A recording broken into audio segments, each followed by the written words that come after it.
ਨਾਓ ਅਸੀਂ ਹੁਣ ਕਰਦੇ ਹਾਂ ਕਿ ਜਿਹੜੀ ਡਿਸਟ੍ਰੀਬਿਊਸ਼ਨ ਹੈ ਅਰੇਂਜਮੈਂਟ ਔਰ ਬਲੱਡ ਵੈਸਲਸ ਇਨ ਦਾ ਫਰਸਟ 13 ਸੈਗਮੈਂਟ। ਤਾਂ 13 ਸੈਗਮੈਂਟ 'ਚ ਵੀ ਉਹੀ ਸੇਮ ਜਿਹੜੀ ਹੈ ਆਪਾਂ ਚੀਜ਼ ਦੇਖਦੇ ਹਾਂ, but it has we can say divisible into longitudinal vessels. ਕਿਹੜੀਆਂ ਨੇ? Dorsal vessel, same ventral vessel, a pair of lateroesophageal vessel and supraesophageal vessel। ठीक है, सो एक तरह की पंज हो गए क्योंकि लेटरल ओसोफेजियल वैसल जी वो पेयर्स प्रेजेंट है। Now we start with that. So हुण आपां जिहड़ी है अगेन डॉर्सल वैसल दे उत्ते आपां पहले 13 सैगमेंट्स च अपनी उसकी जिहड़ी है कंसनट्रेशन जिहड़ी आपां करदे हां। सो फर्स्ट 13 सैगमेंट उही जिहड़ी है वैसल जिहड़ी पिछों आ रही सीगी, ਜਿਹੜੀ ਕਿ ਪਹਿਲਾਂ ਕਲੈਕਟਿੰਗ ਦਾ ਐਕਟ ਕਰ ਰਹੀ ਸੀ। ਨਾਓ ਦੈਟ ਇਜ਼ ਜਿਹੜੀ ਹੈ ਆਪਾਂ ਉਸਨੂੰ ਅਗੇਨ ਡਿਫਰੈਂਸ਼ੀਏਟ ਕਰਨ ਵਾਸਤੇ ਕਿ ਇਸ ਨਾਲੋਂ ਆਪਾਂ ਇਸ ਦਾ ਕਲਰ ਜਿਹੜਾ ਹੈ ਅਗੇਨ ਡਿਫਰੈਂਟ ਕਰ ਲੈਂਦੇ ਹਾਂ। ਠੀਕ ਹੈ, so dorsal vessel it is continuous of the dorsal vessel of the posterior region, however it become a distributed vessel in this region. ਹੁਣ ਕੀ ਆਓ ਇੰਨੇ ਹਿੱਸੇ ਦੇ ਅਗਲੇ ਹਿੱਸੇ 'ਚ ਆਪਾਂ ਜਿਹੜੀ ਗੱਲ ਕਰ ਰਹੇ ਹਾਂ ਉਹ ਕੀ ਡਿਸਟਰੀਬਿਊਟਿਡ ਵੈਸਲ ਬਣ ਗਈ। ਹੁਣ distributed vessel it supply blood by a small branches to buccal cavity. ठीक है, देखो अलग अलग जी है आप देख रहे हैं डिस्ट्रीब्यूशन जी हो रही है small. So it distribution to the gizzard, oesophagus, stomach, pharyngeal nephridia. It send a rest of its blood to the heart, and heart ਦੇ ਵਿੱਚ again they having a pair of hearts are present. There are two pair, there one is called as a lateral heart and second is called as a lateroesophageal heart is named to them। ਇਹ ਦੋ hearts ਜਿਹੜੇ ਨੇ present ਹੁੰਦੇ ਨੇ। ਠੀਕ ਹੈ, ਨਾਓ ਉਸ ਤੋਂ ਬਾਅਦ ਆਪਾਂ ਇਹ ਜਿਹੜੀ ਹੈ ਵੈਸਲਸ ਦੀ ਗੱਲ ਕਰ ਰਹੇ ਹਾਂ। ਨਾਓ ਵੈਂਟਰਲ ਵੈਸਲ। ਠੀਕ ਹੈ, ਹੁਣ ਵੈਂਟਰਲ ਵੈਸਲ ਜਿਹੜੀ ਹੈ ਦੈਟ ਇਜ਼ ਅਗੇਨ ਪਿਛਲੇ ਪਾਸੇ ਆਪਾਂ ਵੈਂਟਰਲ ਵੈਸਲਸ ਕਰ ਰਹੇ ਸੀ। ਸੋ ਵੈਂਟਰਲ ਵੈਸਲ ਜਿਹੜੀ ਹੈ ਉਹਦੇ ਵਿੱਚ ਆਪਾਂ ਆਲਰੇਡੀ ਕੀਤਾ ਸੀਗਾ ਕਿ ਬੈਕ ਜਿਹੜੀ ਹੈ ਡਾਇਰੈਕਸ਼ਨ ਨੂੰ ਹੁੰਦਾ ਬਲੱਡ, ਸੇਮ ਉਸੇ ਤਰੀਕੇ ਨਾਲ it remain a distributed vessel in this region also. ਉਹ ਡੋਰਸਲੀ ਡਿਸਟਰੀਬਿਊਟਿਡ, ਇਹ ਵੀ ਡਿਸਟਰੀਬਿਊਟਿਡ ਹੈ। It supply blood to the body wall integumentary nephridia, spermathecae, seminal vesicle, ovaries, ventro integumentary vessel in each segment. ਆ ਦੇਖੋ, so they give rise to a vessels. ਠੀਕ ਹੈ, ਵੈਂਟਰਲ vessels ਹੈ ਉਹ ਜਿਹੜੀਆਂ ਨੇ ਅਲੱਗ ਅਲੱਗ ਜਿਹੜੀਆਂ ਨੇ ਵੈਸਲਸ ਸਪਲਾਈ ਕਰ ਰਹੀਆਂ ਨੇ ਇੰਟੈਗੂਮੈਂਟਰੀ ਲਾਈਕ ਦਿਸ। ਠੀਕ ਹੈ, now it extend in front up to the second segment ਤੱਕ ਚਲ ਜਾਂਦੀ ਹੈ। Then comes to the lateral oesophageal vessel. ਠੀਕ ਹੈ, ਹੁਣ ਇਹ ਲੇਟਰਲ ਔਸੋਫੇਜੀਅਲ ਵੈਸਲ ਕਿਹੜੀ ਹੈ? So there are a pair. ਠੀਕ ਹੈ, so this is showing you a lateral esophageal vessel। so lateral esophageal vessel ਜਿਹੜੀ ਹੈ ਆਪਾਂ ਉਸਦਾ ਕਲਰ ਅਗੇਨ ਚੇਂਜ ਕਰਕੇ, so that is this। there are formed by bifurcation of subneural vessel in the 14 segment। ਠੀਕ ਹੈ, ਜਿਹੜਾ 14 segment ਹੈ ਆ ਦੇਖੋ ਉਹਦੀ ਬਾਈਫਰਕੇਸ਼ਨ ਹੁੰਦੀ, ਇੱਕ ਇੱਧਰ ਨੂੰ ਚਲ ਜਾਂਦੀ, ਇੱਕ ਅੰਦਰਲੇ ਪਾਸੇ ਨੂੰ ਚਲ ਜਾਂਦੀ ਹੈ। They run forward ventrolateral to the alimentary canal up to the second segment. They collect blood from the body wall, nerve cord and in tegumentae nephridia by a pair of small vessels in each segment like those of the preneural, subneural। In addition, they also receive blood from the spermatheca, seminal vesicle। Now, they send their blood into the supraesophageal vessel by a pair of non-pulsating circular vessel।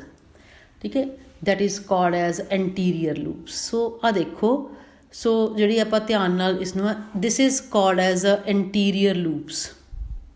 ठीक है, that means ਇਹ ਕੀ ਕਰਦੀ ਹੈ ਕਿ ਆਪਣਾ ਜਿਹੜਾ blood collect ਕਰ ਰਿਹਾ ਇਹਨੂੰ ਕੀ ਹੈ ਉੱਪਰਲੇ ਪਾਸੇ ਕੀ ਹੈ ਅਨਦਰ ਵੈਸਲ ਹੈ ਜਿਸ ਨੂੰ ਅਸੀਂ ਨਾਮ ਦੇ ਰਹੇ ਹਾਂ that vessel is called as a supraoesophageal vessel. ਇਹਨੂੰ ਨਾਲ ਉਹਨੇ ਬਲੱਡ ਦੇਣਾ ਕਿਸ ਤਰੀਕੇ ਨਾਲ ਬਾਏ ਦਾ ਐਂਟੀਰੀਅਰ ਲੂਪ, ਇੱਥੋਂ ਵੀ ਜਾ ਰਹੇ ਹੈ ਬਟ ਨਾਲ ਦੀ ਨਾਲ ਕੀ ਉੱਪਰਲੇ ਪਾਸੇ ਸੁਪਰਾ ਨੂੰ ਵੀ ਫੋਰਮੇਸ਼ਨ ਕਰ ਰਹੇ ਆ। Anterior loops present on the side of stomach in the segment number 10 and 11। Then last vessel, that is called as a simply name as supraesophageal vessels, ਜਿਹੜੀ ਹੈ ਕਿ ਆਪਾਂ ਆਲਰੇਡੀ ਗੱਲ ਕੀਤੀ ਹੈ. This is supraesophageal like this, ਆ ਜਿਹੜੀ ਉੱਪਰਲੇ ਪਾਸੇ ਤੱਕ ਜਾ ਰਹੀ ਹੈ. And it is a short thin vessel lie over the stomach in the segment 9 to 13. ठीक है. And it may divide into two and the branches rejoin to form a single vessel. It collecting vessel है, blood from the gizzard and stomach. It also receive blood from the lateral esophageal vessel. Again ਜਿਹੜੀ ਆਪਾਂ ਪਹਿਲਾਂ ਗੱਲ ਕੀਤੀ ਸੀ ਉਹ ਦੁਬਾਰਾ via anterior loops in the segment 10 and 11. It send its blood by short branches of two posterior pair. ठीक है, ਆ ਦੇਖੋ. ਸੋ ਇਹ ਆਪਣਾ ਬਲੱਡ ਕੀ ਹੈ ਇਸ ਰਿਸ਼ਤੇ ਥਾਂ ਤੇ ਅਗੇਨ ਕਿੱਥੇ ਓਪਨ ਕਰੇਗਾ into the ventral vessel, branch posteriorly via two heart into the ventral vessel ਚ ਵੀ ਕਲੈਕਟ ਕਰਦੇ. ਸੋ ਇਹ ਸੀਗਾ all about the circulatory system ਜਿਹੜਾ ਹੈ of earthworm. So I think ਤੁਸੀਂ ਅੰਡਰਸਟੈਂਡ ਕਰ ਜਾਓਗੇ. ਐਂਡ ਇਹ ਹੈ ਇੱਕ ਪੂਰੇ ਦਾ ਪੂਰਾ ਫਲੋ ਚਾਰਟ ਜੇ ਆਪਾਂ ਦੇਖੀਏ. ਸੋ ਜਿਸਦੇ ਆਪਾਂ ਕਹਿੰਦੇ ਕਿ ਡੋਰਸਲ ਵੈਸਲ ਉਹਨੇ ਕਿੱਥੇ ਕਿੱਥੇ ਨੂੰ ਸਪਲਾਈ ਕਰਨੀ ਹੈ, ਇਹ reason of the first segments. ठीक है, gizzard ਨੂੰ ਸਪਲਾਈ ਕੀਤੀ, lateral esophageal and ventral vessels ਤੱਕ ਆ ਗਿਆ ਕਿੱਥੋਂ ਆ ਰਿਹਾ ਬਲੱਡ, and ventral vessels ਤੋਂ ਕਿੱਧਰ ਜਾ ਰਿਹਾ. ਸੋ that is it is a flow chart ਜੋ ਹੁਣ ਤੱਕ ਆਪਾਂ ਕੀਤਾ ਉਸ ਦੇ ਅਕੋਰਡਿੰਗਲੀ ਇਹ ਡਿਫਰੈਂਟ ਟਾਈਪਸ ਆਫ ਜਿਹੜੀ ਹੈ ਸਟਰਕਚਰਾਈਜੇਸ਼ਨ ਜਿਹੜੀ ਆਪਾਂ ਦੇਖ ਰਹੇ ਹਾਂ ਕਿ ਡੋਰਸਲ ਤੇ ਜਿਹੜਾ ਹੈ ਵੈਂਟਰਲ ਕਿਸ ਤਰੀਕੇ ਨਾਲ ਡਿਸਟਰੀਬਿਊਸ਼ਨ ਕਰ ਰਿਹਾ ਹੈ, ਕਿਤੇ ਇਹ ਕਲੈਕਟਿੰਗ ਐਕਟ ਕਰ ਰਿਹਾ, ਕਿੱਥੋਂ ਕਲੈਕਟਿੰਗ ਹੋ ਰਹੀ ਹੈ, ਕਿੱਥੇ ਅਗੇਨ ਜਿਹੜੀ ਹੈ ਉਹ ਡਿਸਟਰੀਬਿਊਸ਼ਨ ਹੋ ਰਹੀ ਹੈ. ਸੋ ਜੋ ਆਪਾਂ ਹੁਣ ਤੱਕ ਪੜ੍ਹਿਆ ਇਹ ਉਸਦਾ ਕੀ ਹੈ ਇੱਕ ਫਲੋ ਚਾਰਟ ਦੀ ਫੋਰਮ 'ਚ ਜਿਹੜਾ ਐਗਜ਼ਿਸਟ ਕਰ ਰਿਹਾ. ਸੋ ਆਈ ਥਿੰਕ ਜਿਹੜਾ ਹੈ ਇਸ ਦੇ ਨਾਲ ਜਿਹੜਾ ਆਪਣਾ ਚੈਪਟਰ ਜਿਹੜਾ ਹੈ of the circulatory system of earthworm ਜਿਹੜਾ ਉਹ ਕੰਪਲੀਟ ਹੁੰਦਾ. Next we start with that of the reproductive system. But ਉਸ ਤੋਂ ਪਹਿਲਾਂ ਮੈਂ ਤੁਹਾਡੇ ਨਾਲ ਜਿਹੜਾ ਇਹ ਦੱਸਣਾ ਚਾਹੁੰਦੀ ਹਾਂ ਕਿ ਜਿਹੜਾ ਰੈਸਪੀਰੇਟਰੀ ਸਿਸਟਮ ਹੈ, earthworm does not have a special respiratory organ. gases exchange ਜਿਹੜੀ ਉਹ ਸਕਿਨ ਤੋਂ ਹੁੰਦਾ ਬਿਕੋਜ਼ ਸਕਿਨ ਇਜ਼ ਹੁਣ ਆਪਾਂ ਪੜ੍ਹ ਕੇ ਹਟਿਆ richly supplied with that of the blood vessels. so that is again ਆਪਾਂ ਪੜ੍ਹਿਆ ਕਿ mucus secreting glands present ਨੇ, ਸਕਿਨ ਮੋਇਸਟ ਰਹਿੰਦੀ ਹੈ, ਬਲੱਡ ਸਪਲਾਈ ਹੈ. ਸੋ ਜਿਸ ਨਾਲ ਕੀ ਹੈ ਬਾਈ ਦਾ ਡਿਫਿਊਜ਼ਨ ਗੈਸਿਸ ਜਿਹੜੀਆਂ ਨੇ ਉਹ ਕੀ ਹੈ ਕੈਪਿਲਰੀ ਦੇ ਵਿੱਚ ਚਲ ਜਾਂਦੀਆਂ.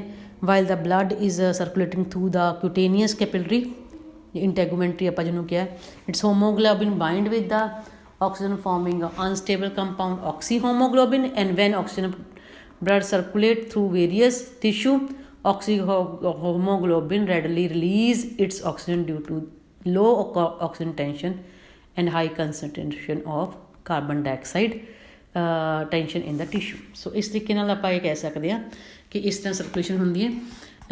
if oxygen is not up from some time available for some time, earthworm died due to the asphyxiation. ठीक है. सो ये है all about that. now next ਆਪਾਂ reproductive system ਸ਼ੁਰੂ ਕਰਾਂਗੇ.